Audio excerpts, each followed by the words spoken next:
Yes, I charged my aunt rent while playing in the NFL, but this is a super common misconception about NFL players.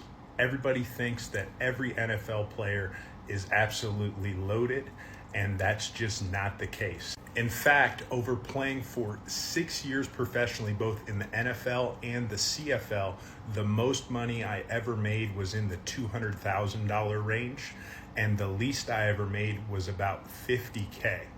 And things start to add up substantially when you're playing pro football for expenses, because whatever team you're playing on, and I played on 5 NFL teams over that 6-year period, you have to pay for housing once the season starts. During training camp and off-season workouts, the team will pay for where you stay, but as soon as you make the team during the regular season, you're having to cover that housing expense. After making the Falcons roster for the regular season, I rented an apartment, bought furniture, everything for my place, and then 2 weeks later, they ended up signing veteran Jake Long, former #1 overall pick, and they cut me. I got signed by the Panthers the very next day and had to drive to Carolina.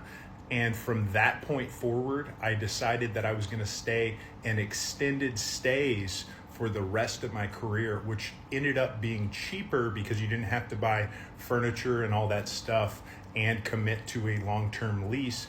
But that was anywhere from $1,500 to $1,800 a month on top of having to pay my mortgage. Also, as a 310 to 330 pound offensive lineman, those food bills can add up, and I was spending anywhere from $1,500 to $2,500 on food, and I wasn't eating fancy, but I was eating about 6 times a day.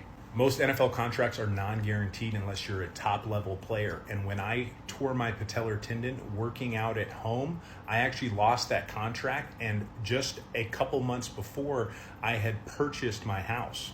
I ended up getting back and playing again, but I only had a little bit of money left over after purchasing my house, and so it was really bad timing to tear my knee. So my aunt moving in with me was actually almost a necessity to make bills.